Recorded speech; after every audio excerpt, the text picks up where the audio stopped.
চট্টগ্রামে ১০ ট্রাক অস্ত্র চোরাচালানের ঘটনায় করা মামলায় মৃত্যুদণ্ডাদেশ প্রাপ্ত সাবেক স্বরাষ্ট্র প্রতিমন্ত্রী লুৎফুজ্জামান বাবর ও এনএসআই এর সাবেক মহাপরিচালক অবসরপ্রাপ্ত মেজর জেনারেল রেজাকুল হায়দার চৌধুরী সহ ৪ জনকে খালাস দিয়েছে আদালত।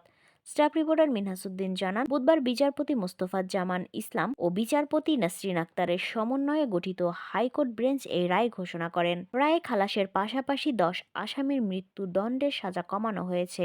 আসামিদের আইনজীবী এস এম শাহজাহান সাংবাদিকদের বলেন, এই মামলার শুরু থেকেই আদালতকে বলেছেন এই অস্ত্রগুলো কোত্থেকে এসেছে, কোথায় যাবে, এগুলোর বাহক কারা।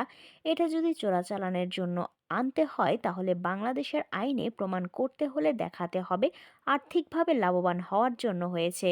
কিন্তু এখানে বিচারিক আদালতের রায়ে বলা হয়েছে অস্ত্রগুলো পার্শ্ববর্তী কোনো দেশে পাচার করার জন্য আনা হয়েছে। তারাও এটাই বলার চেষ্টা করেছেন। কোর্টের